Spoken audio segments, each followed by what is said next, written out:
할렐루야. 아멘. 오늘 또 보루가 복된 날 주임전에 나오신 귀하신 성도님들을 축복합니다. 오늘 마가복음 13장 1절에서 4절 말씀을 본문으로 감람산에서 가르치신 예수님 이런 제목으로 말씀의 은혜를 나누겠습니다.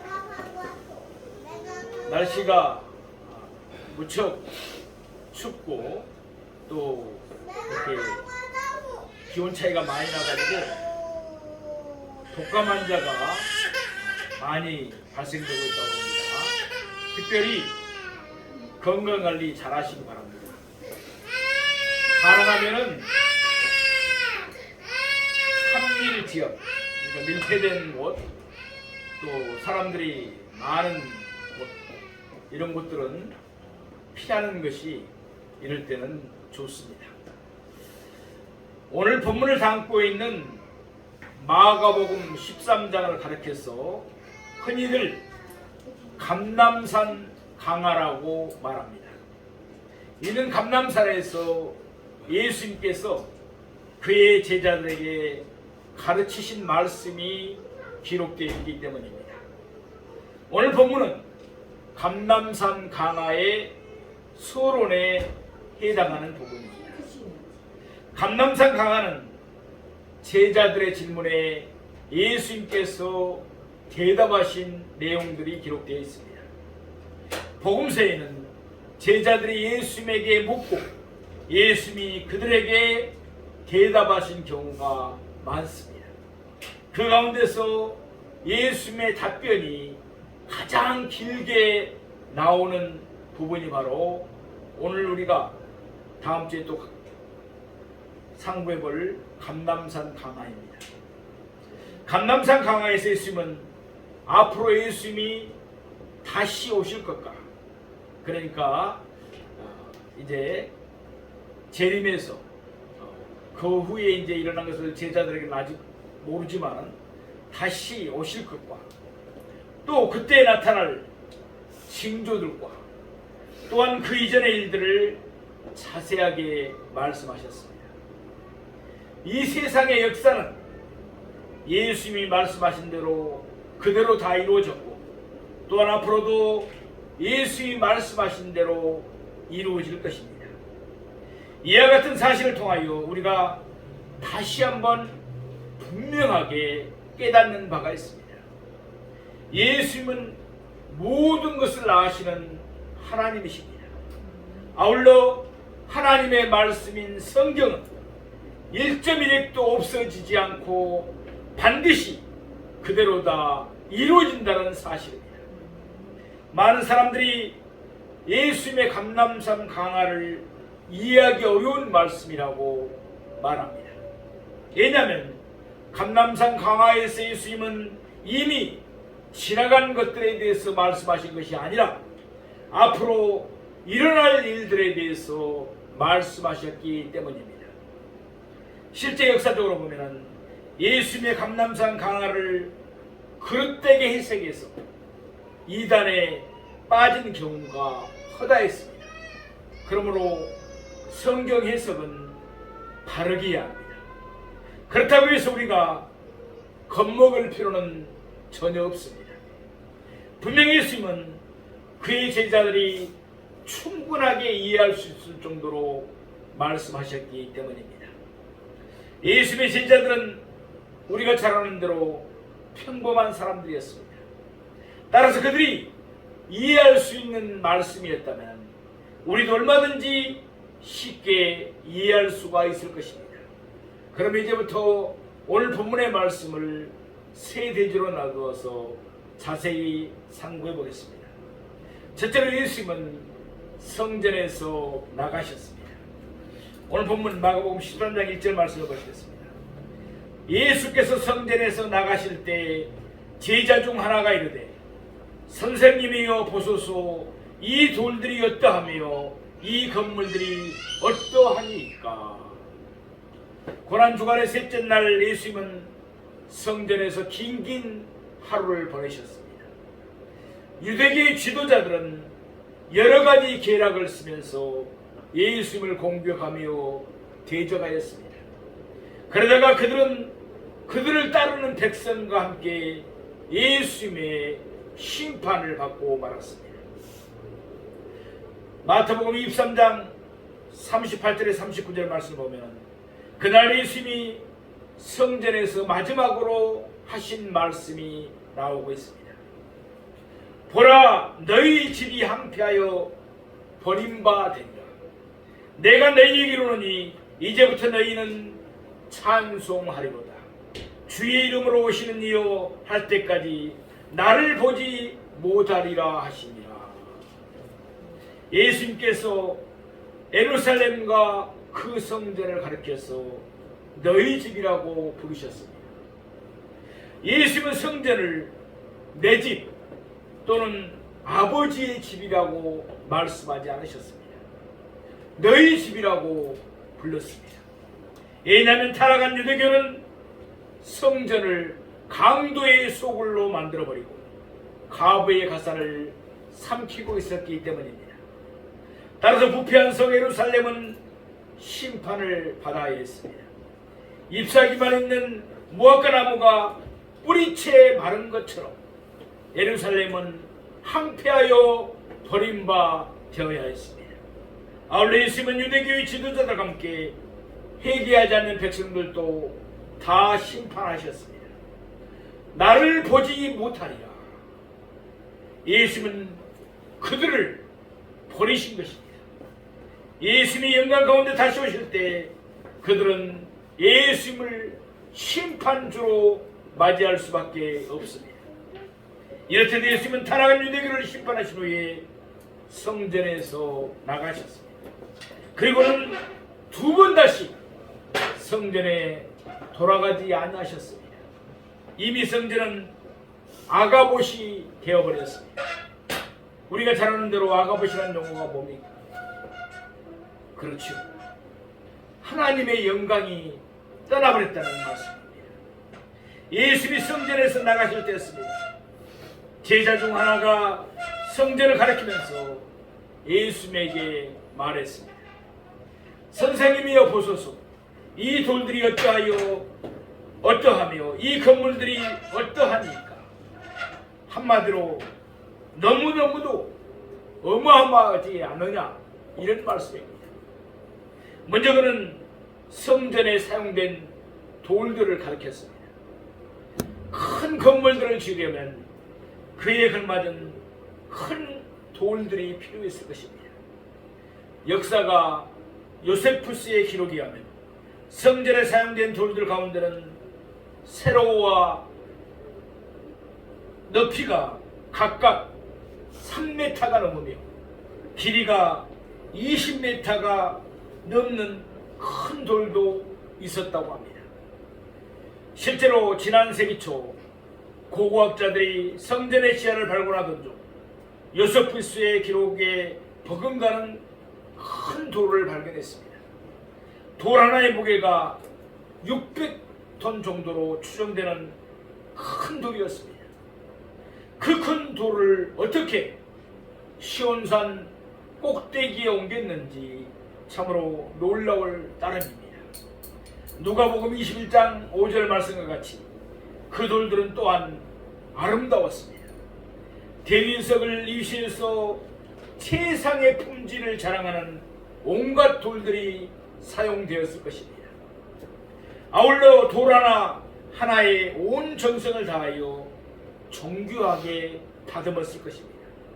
이렇듯 성전에 사용된 돌들은 크고도 웅장하고 아름다웠습니다. 곧이어 그 제자는 성전의 건물들을 가리켰습니다. 성전에는 성소와 지성소를 비롯해서 여러 개의 부속 건물들이 있었습니다.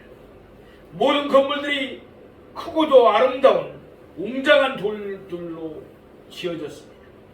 그러니 성전 안의 모든 건물들은 웅장하면서도 으리으리했을 것입니다.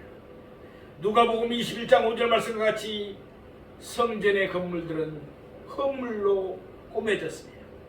요한계시록 21장 19절에서 21절 말씀을 보면 새 예루살렘 성은 각종 진귀한 돌들로 꾸며져 있음을 알 수가 있습니다. 마찬가지로 이때 예루살렘 성전도 백성들의 허물로 드린 각종 보배로운 돌들로 아름답게 꾸며졌을 것입니다. 역사적으로 보면 예수님 당시의 성전은 우리가 잘 아는 대로 헤롯의 제3성전이었습니다.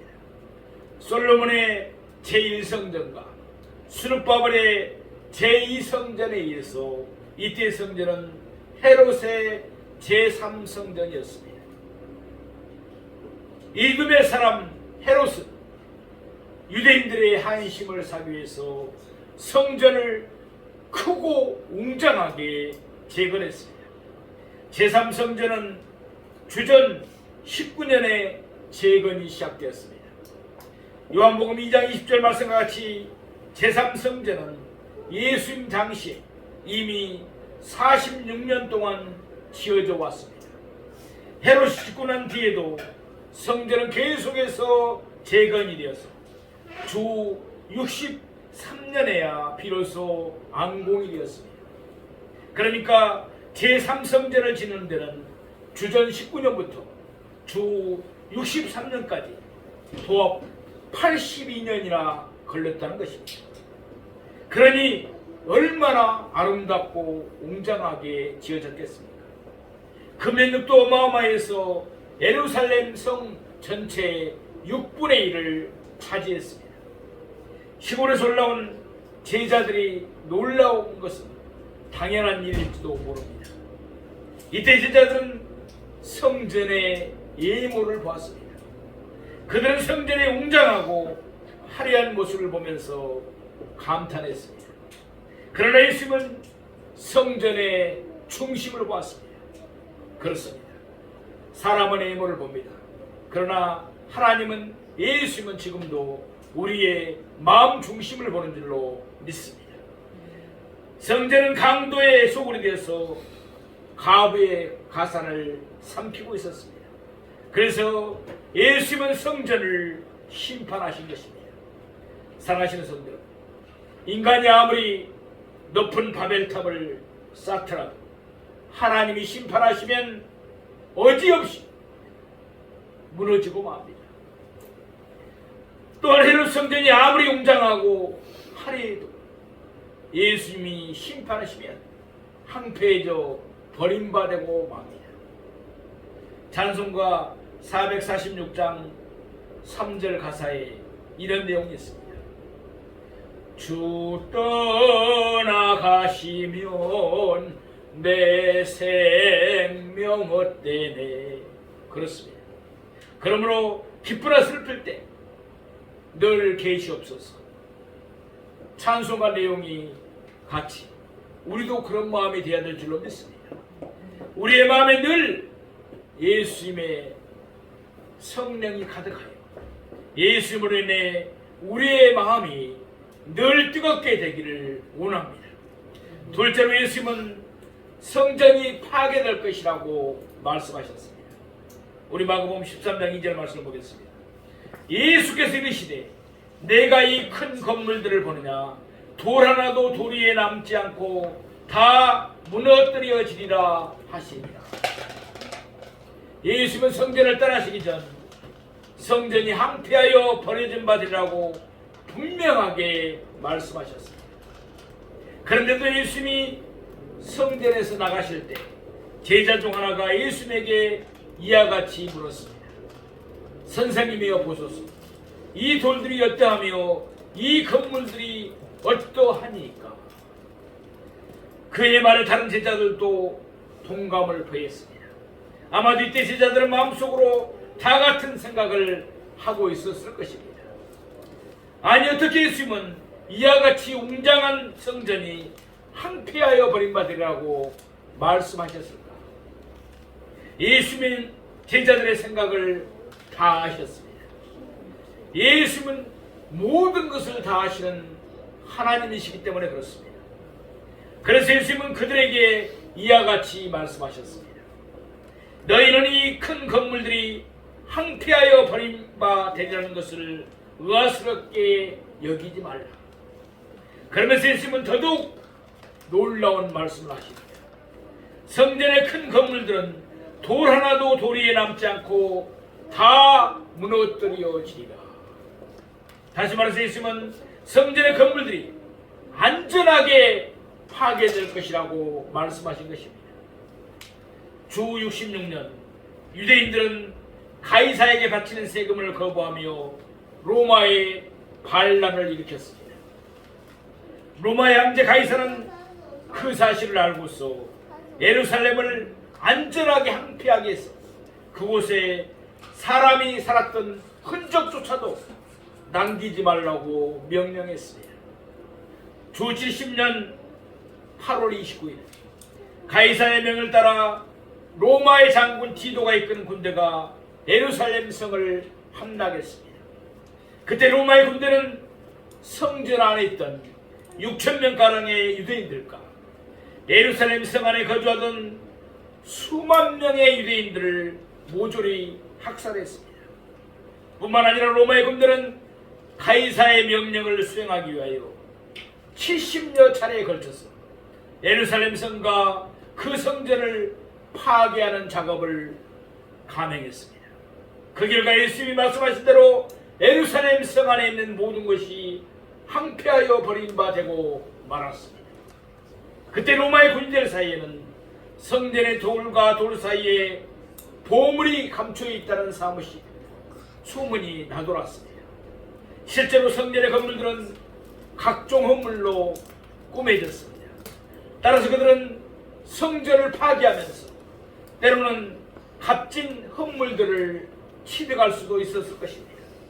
아무튼 로마의 군인들은 숨겨진 보물을 찾기 위해서 성전의 돌을 하나씩 허물었습니다. 그 결과 성전의 건물들은 돌 하나도 도리에 남지 않고 다 무너뜨려졌습니다. 예수님이 말씀하신 대로 예루살렘 성전은 안전하게 파괴되고 말았습니다. 생각해 보십시다. 만일 성전이 파괴되지 않고 그대로 존속하여 있다면 어떤 문제가 생기겠습니까? 사람들은 계속해서 성전에 올라가서 짐승의 피로 하나님께 나아가려고 할 것입니다. 그러나 이제는 더 이상 짐승을 잡아서 제사를 드릴 필요가 없어진 줄로 믿습니다. 예수님이 우리를 위하여 자기를 단번에 제물로 드리셨기 때문입니다. 이제 우리는 예수님의 피를 힘입어 언제라도 하나님의 보좌 앞에 담대히 나아갈 수 있게 되었습니다. 따라서 유대교의 중심인 성전은 돌 하나도 도리에 남지 않고 다 무너뜨려져야 했습니다. 찬송가 257장입니다. 마음에 가득한 의심을 깨치고 지극히 합평한 마음으로 찬송을 부르는 어린 양 예수의 그 피로 속죄함 얻었네. 금이나 은같이 없어질 보배로 속죄함 받은 것 아니오. 거룩한 하나님 어린 양 예수의 그 피로 속죄함 얻었네. 나 같은 죄인이 용서함 받아서 주 앞에 옳다함 얻으면 확실히 믿기는 어린 양 예수의 그 피로 속죄함 얻었네. 거룩한 천국에 올라간 후에도 넘치는 은혜의 찬송을 기쁘게 부르는 어린 양 예수의 그 피로 속죄함 얻었네. 아멘. 어린 양 예수의 그 보배로운 피로 우리는 속죄함을 받은 줄로 믿습니다. 사랑하시는 성도 여러분, 오늘도 우리는 예수의 피를 힘입어서 하나님의 은혜의 보좌 앞에 담대히 나왔습니다. 우리 모두 예수님을 믿는 도리를 굳게 잡읍시다. 그리하면 오늘 또 하나님은 우리에게 때를 따라 도우시는 은혜를 풍성하게 내려줄 줄로 믿습니다. 대체로 예수님은 감람산에 이에 앉으셨습니다. 우리 오늘 보면 마가복음 13장 3절 말씀입니다. 예수께서 감람산에서 성전을 마주 대하여 앉으셨을 때 베드로와 야고보와 요한과 안드레가 조용히 묻되 아멘. 예수님은 성전에 나오셔서 감람산으로 가셨습니다. 감람산 동편 기슭에 있는 마을 베다니로 가시기 하였습니다. 요한복음 18장 1절 말씀과 같이 예루살렘에서 감람산으로 가기 위해서는 기드론 시내를 건너야만 했습니다. 기드론 시내를 건너는 동안 제사장들은 예수님에게 아무것도 묻지를 않았습니다.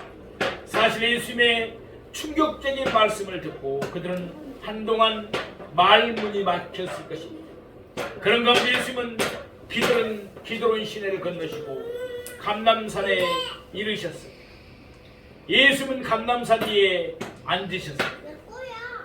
잠시 쉬어가기 위함이었습니다. 예수님은 성전을 마주 대하여 앉으셨습니다. 감람산은 예루살렘보다 지대가 높기 때문에 성전을 비롯해서 예루살렘 성안이 환하게 보였을 것입니다. 이미 성전은 예수님의 심판을 받았습니다. 따라서 예수님이 말씀하신 대로 성전의 건물들은 돌 하나도 돌 위에 남지 않고 다 무너뜨려질 것입니다. 그와 같은 사실을 생각하면서 모두가 무거운 마음으로 성전을 내려다보고 있었을 것입니다. 잠시 후 4명의 제자가 예수님에게 나왔습니다. 베드로와 야고보와 요한과 안드레였습니다. 우리가 잘 아는 대로 베드로와 안드레가 한 형제입니다. 야고보와 요한이 또한 한 형제입니다. 그들 4명은 12 제자들 가운데서 맨 처음으로 예수님의 부르심을 받아서 예수님의 제자가 된 사람들입니다. 그만큼 그들은 오랫동안 예수님과 함께 했습니다. 그들은 예수님께 와서 조용히 물었습니다. 그들은 즉흥적인 질문을 던진 것이 아니라 나름대로 심사숙고해서 예수님께 물었던 것입니다. 아마 이때도 베드로가 대표적으로 예수님께 물었을 것입니다. 우리는 본문 마가복음 13장 4절 말씀을 보시겠습니다. 우리에게 이르소서 어느 때에 이런 일이 있겠사오며 이 모든 일이 이루어지리 할 때 무슨 징조가 있사오리요까. 아멘. 이때 제자들이 예수님에게 나와 질문한 내용은 2가지입니다. 첫째 질문은 어느 때에 이런 일이 있겠사오며 입니다. 그리고 둘째 질문은 이 모든 일이 이루어질 때 무슨 징조가 있으리요까 입니다. 첫째 질문은 때, 곧 언제를 묻는 것이었습니다. 둘째 질문은 일어날 징조가 무엇인가를 묻는 것이었습니다. 이 두 질문을 차례대로 살펴봅시다. 먼저 첫째 질문입니다. 어느 때 이런 일이 있겠사오며. 성전에서 나가시기 전에 예수님은 예루살렘 성전이 황폐하게 버림받을 것이며 또한 자신이 영광 가운데 다시 올 것을 말씀하셨습니다.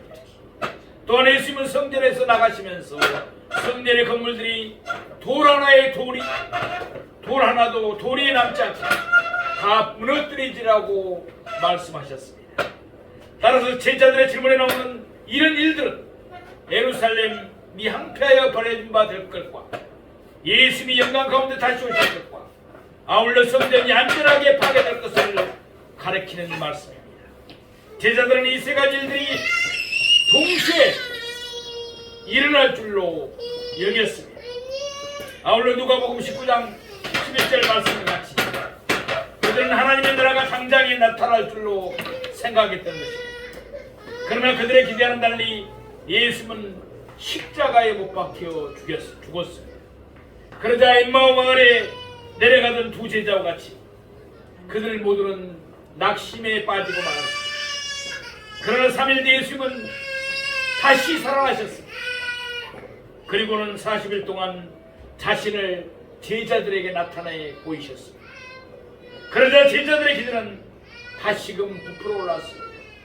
그래서 사도행전 1장 6절 말씀처럼 그들은 또다시 때에 관하여 예수님에게 물었습니다. 사도행전 1장 7절에서 8절에 있는 말씀처럼 예수는 그들에게 때에 관심을 두지 말고 날마다 예수님의 증인으로 충실하게 살아갈 것을 당부했습니다. 우리도 때를 밝히는 일에 관심을 두지 말아야 합니다. 과연 우리가 예수님의 충성스러운 증인으로 살고 있는 것만을 늘 살펴야 될 줄로 믿습니다. 제자들의 둘째 질문입니다. 이 모든 일이 이루어지려 할 때 무슨 징조가 있사오리까? 마태복음 24장 3절 말씀을 보면 같은 내용의 질문을 이와 같이 기록하고 있습니다.